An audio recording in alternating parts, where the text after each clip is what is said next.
I'm on. Okay, hi. We are coming to you live. This is the first week in which there are people here with me. I'm not going to make Terry move the camera around to show you, but everybody else say hi. Good. You can hear the excitement from being able to sit here and watch me speak, and that's so wonderful to have back. Thank you. We are going to work slowly through this.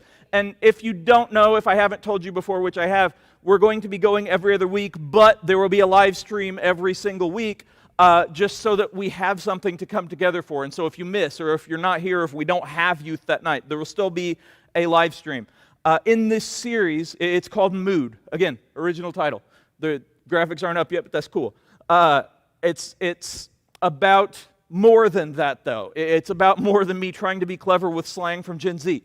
It is about the fact that we all feel things. And in this period of time, those feelings are kind of driven up because there's so much uncertainty.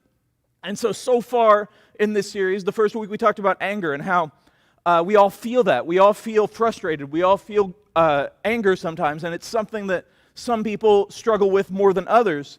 And yet there is still a way to move forward. And I talked about how I dealt with it and how I've had issues with it before, but how if you go to God, He will help you, and then you talk to people about it. And the same thing with doubt. Like, it's natural to have doubts.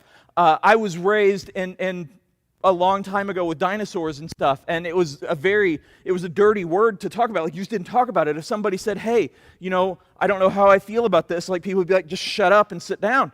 And so it's important to know that everyone goes through that, but you don't let that be like, well, I'm never going to go to church again. If you have doubts for whatever reason, talk to your parents, talk to the youth workers, talk to me, talk to a pastor, pray, look into it, like try to figure out how you can move past it, because that is a wonderful learning opportunity. And now this week we're going to talk about something with schools starting. I know that they're not all in person, but it's something that you'll deal with, and you'll deal with your entire life, peer pressure. And so I know that a lot of things we talk about, you're like, well, when I'm an adult, I won't have to deal with that. As adults, we deal with that in different ways. Like, it's not like the popular kids come up to us at work or at home and be like, hey, I'm not going to invite you to the party if you don't do this. But you deal with it by, if you're a parent, by what other parents do sometimes. And sometimes they can be jerks to you, and make you feel like, oh, well, you're doing it this way. You're parenting this way, and I'm parenting this way. You deal with it at work in different ways. And yet, for you guys, it's a very real thing. And so you have people who are right now saying, oh, don't worry about it. Just do whatever you want. And you have people saying, hey, go to this party. Hey, do that. Hey, don't wear a mask. Hey, don't care about anybody else but yourself. All of these things are messages that you get every day. You have people who are like, hey, you've got to fit in. You've got to do this. You've got to change who you are.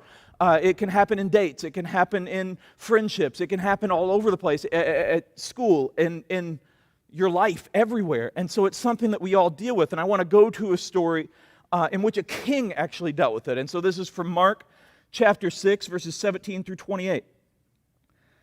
For Herod had sent soldiers to arrest and imprison John as a favor to Herodias. She had been his brother Philip's wife, but Herod had married her. John had been telling Herod, it is against God's law for you to marry your brother's wife. So Herodias bore a grudge against John and wanted to kill him. A natural reaction. But without Herod's approval, she was powerless, for Herod respected John, and knowing that he was a good and holy man, he protected him. Herod was greatly disturbed whenever he talked with John, but even so, he liked to listen to him. So that phrase, greatly disturbed, that's actually a good thing, because it meant that what John the Baptist, this is John the Baptist we're talking about, what he was saying had an impact. I remember way back in my first year of being a youth pastor back in Seymour, I spoke about wisdom, and I spoke about foolish things, and I spoke like decisions, not things I said, although I guess that's up to you. But I spoke about all of these things, and somebody came up to me after, one of the teens, and is like, I'm so mad at you for talking about me, and I didn't really even know them. I'm so mad at you for what you said, like you were speaking right to me, and that's not cool. And I'm like, I explained to them, that's God working on you. Like, that's God saying, hey, listen. And so we've probably had situations like that where you see something in what the pastor says, or even in a song, or what a youth worker says in group time when we have that, where it's like, man, this is like they're speaking right to me. And that's a good thing, and you can feel disturbed that way. And so Herod was saying that. Herod was by no means a Christian. He wasn't really even a good man. But he was saying these things because he was willing to try, because he respected John. Because one of the things, if you're living your best, if you're doing your best to treat others like you want to be treated, you're doing your best to be kind, you're doing your best to be a good example, to be a light, there will be people that automatically hate you and dismiss you, but there will be people who respect you, and they may not be like, oh, I'm going to go to church with you, but be like, well, hey, that's a good person. They do this. I'll listen to them. And so that is what's going on with Herod. And his wife, Herodias, because in those days, everybody married a woman that had their same name. Not really, but that's weird, right? But anyway, so Lucas, oh, that's still a boy's name, isn't it? Lucia will be Luke's wife someday. And so, Luka Doncic, nope. Okay, so anyway, I'm going sidetracked. Anyway, so his wife hates John the Baptist because just like how Herod felt disturbed and felt the power of God in his messages, even though he didn't follow it, Herodias felt that too. And yet she's like, this sucks. Like, I don't like this. I don't want to be told how to live. I do me. Like, I do what I want. I am who I want to be. Like, nobody can tell me what to do. Only God can judge me. Like, we all hear people that talk like that sometimes. And so that is kind of the setup. That is what's happening. John the Baptist is doing nothing other than telling the truth, other than treating people like he wants to be treated, other than talking about Jesus and loving people and doing his best. And so we're going to go to the next part. Herodias' chance finally came on Herod's birthday. He gave a party for the high government officials, army officers, and the leading citizens of Galilee. Then his daughter, also named Herodias, came in and performed a dance that greatly pleased Herod and his guests. Ask me for anything you like, the king said to the girl, and I will give it to you. He even vowed, I will give you whatever you ask, up to half my kingdom. She went out and asked her mother, what should I ask for? Her mother told her, ask for the head of John the Baptist. So the girl hurried back to the king and told him, I want the head of John the Baptist right now on a tray. That is hugely escalated from half the kingdom. Like, that's insane. That's like if you tell a friend, if they're like, hey, can I ask you to do a favor? And you're like, yeah, I'll do anything. And they're like, hey, I want you to go and flip Jeff's car over and pour ketchup all over it and then catch it on fire and then, throw rocks at his head until he falls down. Like, that's major league. And so you have this mom who hates him so much, who's like, hey, I know that the king loves him and respects him, but I want you to go say you want him dead. And where King Herod first made the mistake is he offered this just carte blanche. Like, he's like, yeah, hey, whatever you want. In his head, he's not thinking past that. He's thinking she wants money because he wants money. He's thinking she wants power because he wants power. Because one of the things we do is we assume that everyone else thinks like us and that thinks like we do. And so that goes into peer pressure a little bit too. A lot of times, people that are going to peer pressure you, people who will bully you, people who will try to get you to do things that you don't want to do, they're like shocked that you don't already want to do them. So they're thinking, well, I'm going to fix their life. When I was in high school, way back in the day, when high schools existed, I had two friends, really close friends, and we went bowling one night, and they got somehow like alcohol in their Cokes, like Coke and rum, something like that. And we're under 18 at this point, so definitely under 21. And they're like, oh, like our whole goal for this whole year is going to be to get you drunk. And it's like, that was kind of their thing. Like, their whole thing was they wanted to pressure me to be like them. They wanted me to be like them. Now, you can look at a lot of different reasons that is. If you are doing what you think is right, if you are studying for a test where some people are cheating, if you are training for sports where some people are just sitting, if you are studying for music, or if you're going to work, all of these things, and some people are stealing or lying or whatever, then they want you to do what they do so they feel better about it. And so if you have people that are sneaking out at night, they know in their heads that it's not right. They know that it's not something they should do, that they should respect their parents' rules even if they don't agree with them. And so they want you to do that too, so that then they can be like, well, hey, at least Riley does this. Like, at least, she goes to church and stuff, but I got her to do this, so it's okay. Because it's always going to be easier, and this ties into this. It's always going to be easier to drag other people down than to lift yourself up. It's always easier for people to get other people to be worse, other people to lower their standards, other people to give up on their morals, than to actually look at yourself and say, I need to do better. And this goes every walk of life, every avenue of life. And so that is what is happening here. Like, the king's wife, she could have been like, man, I need to at least talk to John the Baptist, JTB as they called him then. I need to talk to him and see, like, why he's saying things like this. Like, what does he mean it's not right? What does he mean I'm not doing the right thing? Or talk to the king and be like, hey, did you hear what he said? Like, what do you think about this? What is right here? What is the right thing to do? What is the right thing to say? And yet, it's so hard to look at yourself. And for me, literally, but for most of us, like, it's so hard to look at your lives and be like, okay, what can I do better? Because that's a hard question to ask. I started before the recording. There are things that I mess up on sometimes. There are things that I don't do correctly. And so for me, I immediately beat myself up, but it's good to learn those things. In your life, there are going to be times that you mess up. And so you can say, well, I messed up once, I'm going to mess up the rest of my life. Or you can say, okay, I messed up. Why? How? Like, what can I do better? What can I learn from this? And so Herod, at this point, has a decision. He's like, okay, this is not cool. And again, Herod's not a Christian. He's not somebody who had strong morals either way, but he liked him. He respected him. It's not something that he wanted to happen. And so he could have said, whoa. But we're going to go, and it's probably spoiler. Then the king deeply regretted what he had said, but because of the vows he had made in front of his guests, he couldn't refuse her. So he immediately sent an executioner to the prison to cut off John's head and bring it to him. The soldier beheaded John in the prison, brought his head on a tray, and gave it to the girl, who took it to her mother.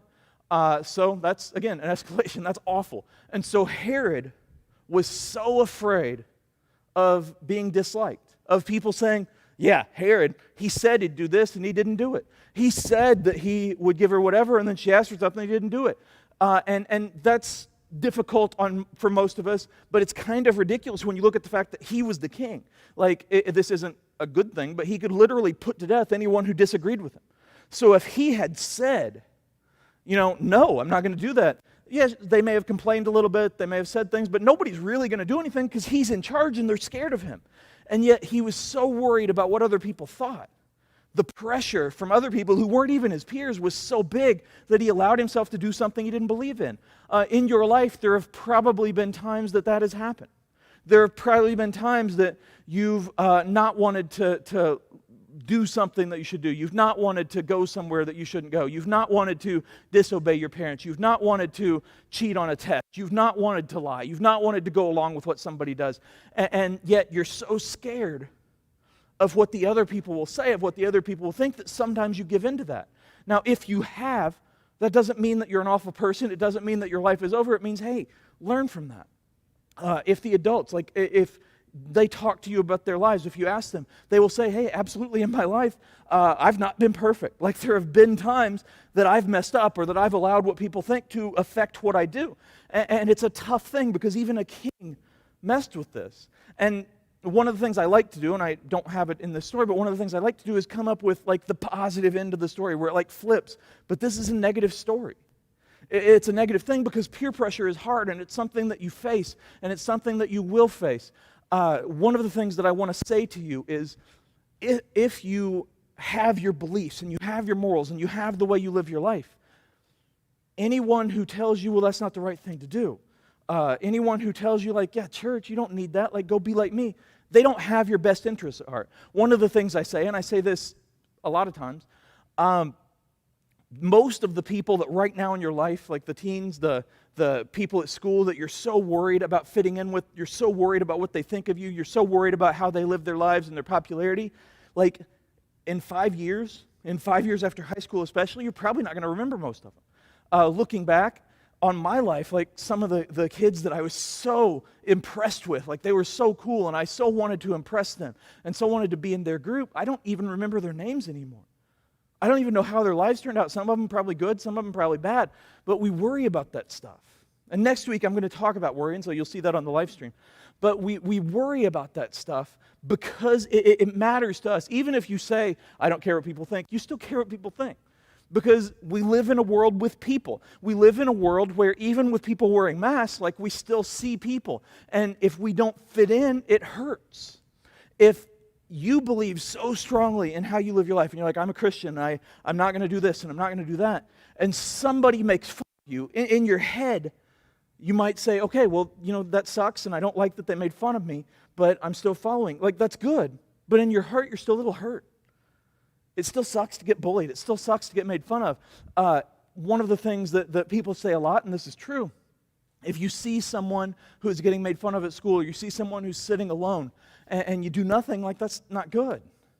And the risk, though, is you go over there, you're going to be part of that. You're going to be made fun of, so it's a tough decision. And sometimes as adults, we make it sound easy because we look back at our lives, and we look back at your lives, and we're like, well, this is obviously the right thing to do. Well, obviously the right thing to do can still be difficult. And so with peer pressure, it's so hard. And that's why one of the things I've said before, and one of the things I'll say here, your best friends, your closest friends, the people that you respect and trust the most, the people that are there should have the same values that you have. They should have the same beliefs that you have. They should feel the same way about things that you do. And that doesn't mean you can't have friends that don't. You should. You should have friends that don't. Like, you're going to like people that aren't like you. My two friends that I talked about in school, like, I still like them. I still liked them. But if you have that core group of people who feel like you, and you're not going to feel the same as everyone else here. You have that core group of people who feel the same as you. When everyone else is saying, yeah, you suck, and yeah, you should do this, and yeah, you should go to this party, yeah, you should sneak out, yeah, you should get drunk, yeah, you should do this drug, you're going to be able to say, hey, I'm really struggling with this. I'm thinking about giving in. You know, I really want to go out with this girl. I really want to go out with that boy, and I know I shouldn't. Or I really want to go to this party, and I know I shouldn't. Or I really want to do this. And you have them there to say, hey, why? And you can say, you know, so they'll like me, so blah, blah, blah. But you want to have someone, and I've talked about friends with you guys before, someone who is willing to say, no, don't be dumb. Not in a mean way, but who is willing to say, hey, remember what you think. Remember what you believe. Remember how you feel. Remember who you are. Because who you are is very important. And your identity is not formed by what other people think about you, what other people say about you. Your identity is formed in who you are and what you do every day and the decisions you make and how you live. But as I said, you're going to mess up because you're young. We're going to mess up because we're old. Like, it happens. You're human. But when you do, learn from it. And learn from other people's mistakes too. King Herod had such an easy out because he's a king. Sometimes it's going to be easy for you. Sometimes you're going to have this chance to be like, oh, well, I can say no easy because I don't really care about this. But sometimes you're going to be tempted because temptation is a part of life. And one thing that's important to know, temptation on its own is not a sin because every single person in the history of time has been tempted. Again, that just means you're human, but giving in to temptation. And you may think, well, yeah, but I'm going to sneak out and go to this party. Is that really that bad? Like, I made it back and nobody found out and I didn't get in trouble? I mean, you know what? Who's going to know? Nobody knows. Like, nothing happened. Well, what if you go with your parents somewhere and you see one of the people from the party and they come running up to you and they're like, hey, blah, blah, blah, because they're dumb and they don't realize that your parents are there because of the mask. You're going to be worried every day of your life for a while. Like, well, what if people from here see me over here? What if people from there see me over here? And that's no way to live. Don't let other people determine how you live, no matter which way. You have to make these decisions. One of the amazing things that I love about Christianity, and one of the hardest things about Christianity, is that it's choice. No one can force you to live this way. No one can force you to do this. People can try, and we want you to make the right decisions, but it's your decision. And that's important for you to make that decision. But it's also important for you to make every decision. So if you know that something is not right, what in the world would you gain from doing it?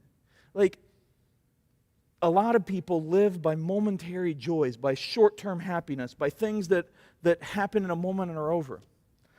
In my life, I've gone bungee jumping twice. I probably will never do that again because I'm old and the rope would break. But in my life, I've gone bungee jumping twice, and that's not wrong. But I was so frightened going up to that moment. And the hardest part is they won't push you off, which would be easy. They make you make the decision to jump for lawyer purposes. That's not the right word, but it's the same thing. Legal reasons is the better phrase. And so, you have to make the decision to jump. Now, there are people around that are waiting in line, people around that want you to go, and so you're going to feel pressured to jump. Again, this isn't a wrong thing, it's just a metaphor. And so I jumped, and it was terrifying, but then it was over. And so I did it a second time, and terrifying, then it was over. For that moment, which cost me like $50, which I wouldn't do now, because I can't, but for for that moment, which cost $50, it was like 3 seconds. And again, it was fun and it was cool, but it was over then. And so if that had been something that was wrong, if that had been something that would have changed who I was, if that had been something that was doing something against my beliefs, 3 seconds and it's over. Like a few minutes and it's over. Who cares? Because when I'm in the midst of the fall, even though my friend had said, hey, let's do this, hey, blah, blah, blah, the people behind me in line, the people that were all over the place saying, hey, go, go, go. This is in Oregon, by the way, and people yell because it's raining all the time. And they make the playoffs still. But anyway, so all of those people, they didn't jump with me. It was just me. And so the whole point of this is when you are making these decisions in life, whether to go to that party, who to date, like what to do, whether to cheat, people that are pressuring you to be like them, they don't pay the consequences because it's their life. It's not your life. They're not going to be there. The prodigal son, which I've talked about, like there are all these people who were telling him, hey, do this, hey, do that, hey, you're awesome. And then the money ran out and they're gone. And so anybody who only likes you if you will do exactly what they want, anybody who only likes you if you will get drunk with them because they want you to, or do drugs or have sex or whatever, if anybody that only likes you because of what you do or what you can give them, they don't actually like you. They want you to make them feel better about themselves, because when you are living, making your own decisions, doing your own choices, and doing what you think is right, what that does is it shines a spotlight on people that don't. And this world is unfortunately filled with a lot of people that only care about what happens in the next 5 minutes. They only care about that moment, about what people think in that moment. That's kind of politics. It's about popularity. It's about getting people to like you. It's about saying whatever people need to hear so that they will give you their trust or their money or their vote or whatever. But your life is more important than that. And King Herod made a huge mistake that he regretted. He even regretted it before he did it. And yet he still did it.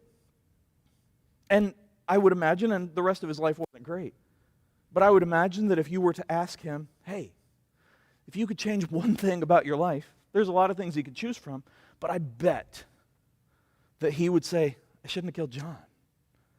John did nothing wrong. I should not have done that. And yet, a lot of people would say, well, I did it because she told me to, because his daughter told me to, because his wife told me to. They're not the ones that are answering for it. The people that are like, hey, sneak out, hey, do this, hey, do that, they're not the ones that are answering for it when you get caught. In your life, you're not going to be perfect. You're not. In your life, you are going to make mistakes and you are going to make bad decisions. Now, I'm not saying, hey, Jeff said I'm going to make bad decisions so I can do whatever I want, and Mom, I can do whatever I want, so who cares because I'm going to make bad decisions, so I might as well. No, that's stupid. But you will at some point do something wrong. You will at some point do something that you regret. The big problem with that, with temptation, with giving in, with peer pressure is so many people say, well, I've messed up once. I might as well keep messing up because it's over. No, it's never over. Because you can always have a second chance. Now, it would have been tough for Herod to come back from this because he murdered somebody. But he could have said, man, I really regret this. Because Jesus was alive on earth at this point. He could have said, Jesus, I messed up big. And he may have had to pay consequences. But I guarantee you, Jesus would have said, well, what do you want to do about it? Like, are you sorry? Yes. Do you ask for forgiveness? Yes. And then he's forgiven. And so maybe you're like, man, my parents, I broke their trust. Or my best friend, or my girlfriend, my boyfriend, my employer, my teacher, I broke their trust, or I hurt them, or I did this, or I did that. And I've really messed up, and my life is just going a different way than I want it to go. And gravity is just pushing me down. Well, you can defy gravity. I made that up right there. You can defy gravity. Because the God we serve is above that. And so if you have that going on, you're like, man, I can't get past this. I can't get over this. I can't get through this. You can. You can, and I will help you. Misty and Chastity are here. Terry is here. Like, they will help you. Your parents, I promise, even if it's something hard and something you get in trouble for, I promise that they will listen. They may yell, but they will listen, they will help you. Your friends that feel like you, they will help you. Your coaches, your teachers, they will try to help you. Again, you may pay consequences. But do not let a momentary decision define the rest of your life. Do not let short-term things define the rest of your life. And don't let what people say make you make decisions. Now, I know that right now is weird, and I know that technically you're only in school a couple days, or you're in school sometimes, and there's all kinds of rules and social distancing, and so peer pressure isn't quite the same.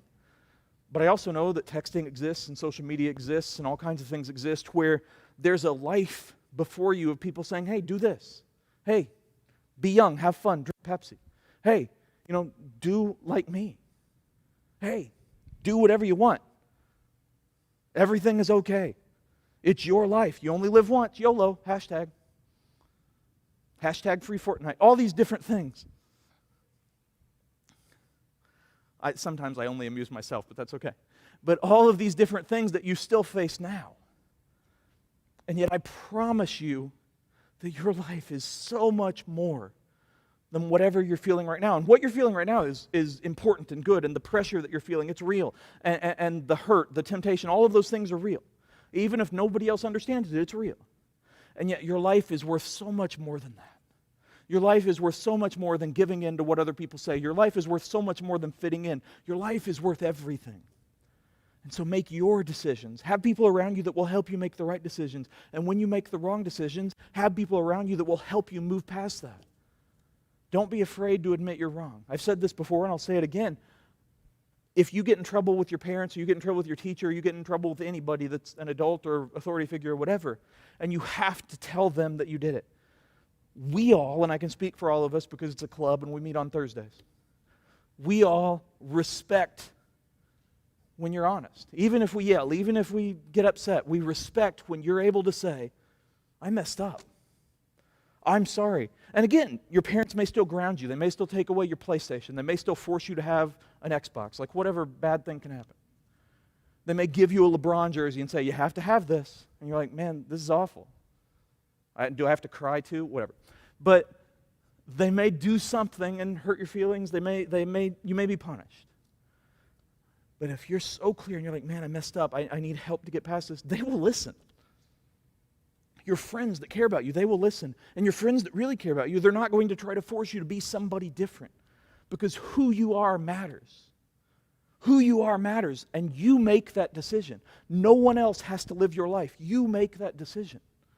And so it's important to remember that. And in this series, each of these weeks, we talk a little bit about who you are. Some of you right now, you deal with anger. Like you have anger problems. You get really upset, and you're like, man, nobody else gets this upset. Why is this? Is something wrong with me? No.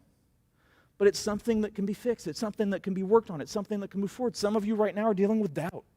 Maybe not in your faith, but maybe in yourself. I know that I am. Maybe in how your life will go. But that's not who you are. That moment of doubt, that moment of anger, that's not who you are. You can move past that. Some of you have been peer pressured. Some of you have peer pressured. Some of you are dealing with it now. Some of you are about to deal with it. But you're so much more than that. You're so much more than a moment. You're so much more than popularity. You're so much more than what people say about you. Your legacy is your legacy. And you are worth it. I can promise you, and this is an important thing that I'm going to say, you are worth it. And who you are right now, you're still growing, you're still moving, there's still more to be, there's still better. And I'm talking to all of us, the adults too. Like we can still be better. We're all working on being better. But who you are right now, you're enough.